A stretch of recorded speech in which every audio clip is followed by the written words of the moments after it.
Cancer Healer Center, a new beginning. दहशतवाद्यांना मदत करणाऱ्या आरोपीचा मृत्यू चौकशी दरम्यान पलायन करताना विश्वा नदीत उडी मारली। पहलगाम हल्ल्यामध्ये दहशतवाद्यांना मदत केल्याचा संशय। दहशतवाद्यांना अन्न आणि रसद पुरवल्याची आरोपीची कबुली। पंतप्रधान मोदींची हवाई दल प्रमुखांसोबत 40 मिनिटे चर्चा। हवाई दलाच्या तयारी संदर्भात चर्चा झाल्याची सूत्रांची माहिती। मोदींची काल नौदल प्रमुखांसोबतही बैठक। सिंधूचं पाणी थांबवलं किंवा हल्ला केला तर अणुबॉम्बनं उत्तर देऊ। रशियन टीव्ही चॅनलवर पाकिस्तानी राजदूत खालिद जमालीची भारताला पोकळ धमकी। देशाची सुरक्षा करणं आमची जबाबदारी। भारताकडे वाकड्या नजरेनं पाहणाऱ्यांना सडेतोड उत्तर देणार। संरक्षण मंत्री राजनाथ सिंह यांचा पाकिस्तानला इशारा। भारताचा रशियासोबत 260 कोटींचा करार। रशियन बनावटीची क्षेपणास्त्र आता भारतीय लष्कराच्या ताफ्यात येणार। इग्ला-एस क्षेपणास्त्रानं पाक हादरलाय। पाकिस्तानी लष्कराच्या कुरापतीत थांबेना पीओकेतल्या नीलम व्हॅलीत पाकिस्तानी सैनिकांकडून दहशतवाद्यांना प्रशिक्षण। व्हिडिओ समोर। ISISनं मनाई केली असतानाही पाक लष्कर प्रमुख असीम मुनीरनं पहलगाम हल्ल्याची योजना आखली। पाकिस्तानचे माजी मेजर आदिल राजा यांचा मोठा आरोप। पाकिस्तानचा लष्कर प्रमुख असीम मुनीर बंकरमध्ये लपलाय। भारताच्या भीतीनं असीम मुनीर लपून बसल्याची चर्चा, सूत्रांची माहिती। पाकिस्तान अपयशी राष्ट्र आहे, भारताला शांततेत जगू देणार नाही। पाकिस्तानला अद्दल घडवण्याची वेळ। MIM प्रमुख असदुद्दीन ओवैसींचं वक्तव्य। पाकिस्तानच्या माजी पंतप्रधानांचं ट्विटर अकाउंट भारतात ब्लॉक, तर माजी परराष्ट्र मंत्री बिलावल भुट्टोचंही ट्विटर अकाउंट ब्लॉक।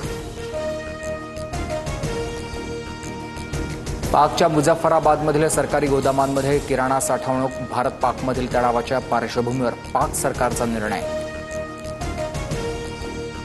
अमृतसरमध्ये हेरगिरी करणाऱ्या फलक मसीह आणि सूरज मसीहला पंजाब पोलिसांकडून अटक। दोघांनी पाकला भारताच्या लष्करी छावण्या आणि हवाई तळांचे फोटो पाठवले।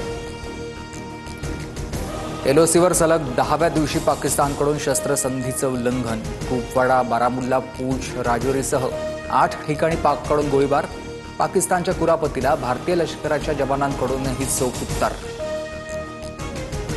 भारत खांद्यावरून मारा करता येणारी हत्यारं खरेदी करणाऱ्या शत्रूची विमानं, ड्रोन नष्ट करण्यासाठी भारतीय सैन्य दलाचा निर्णय। लष्कर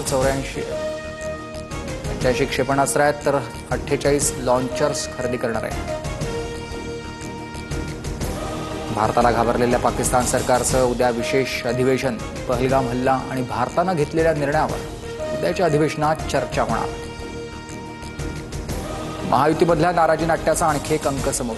अजितदादा आणि शिंदेंनी एकमेकांच्या कार्यक्रमाला उपस्थित राहणं टाळलंय। पर्यटन महोत्सवाच्या उद्घाटनाला अजितदादांची दांडी, तर राष्ट्रवादी आयोजित माजी मुख्यमंत्र्यांच्या कार्यक्रमाला शिंदे अनुपस्थित। 12वीचा निकाल उद्या जाहीर होणार। दुपारी 1 वाजेनंतर ऑनलाईन निकाल पाहता येणार। मंगळवारपासून महाविद्यालयात गुणपत्रिका मिळणार। गोकुळ दूध उद्यापासून 2 रुपयांनी महागणार। कोल्हापूरसह परिसरामध्ये 68 रुपये, तर मुंबई आणि पुण्यामध्ये दूध प्रति लिटर 74 रुपये दरानं द्यावं लागणार। सोन्याच्या दरामध्ये घसरण, तर चांदीचे भाव वाढलेत। सोनं 92,770 रुपये तोळा, तर चांदी 83,400 रुपये किलो। नागपूर, चंद्रपूर आणि वर्ध्यात वादळी वाऱ्यासह अवकाळी पावसाची हजेरी। गारपीट आणि रिमझिम पावसामुळे पिकांचं नुकसान।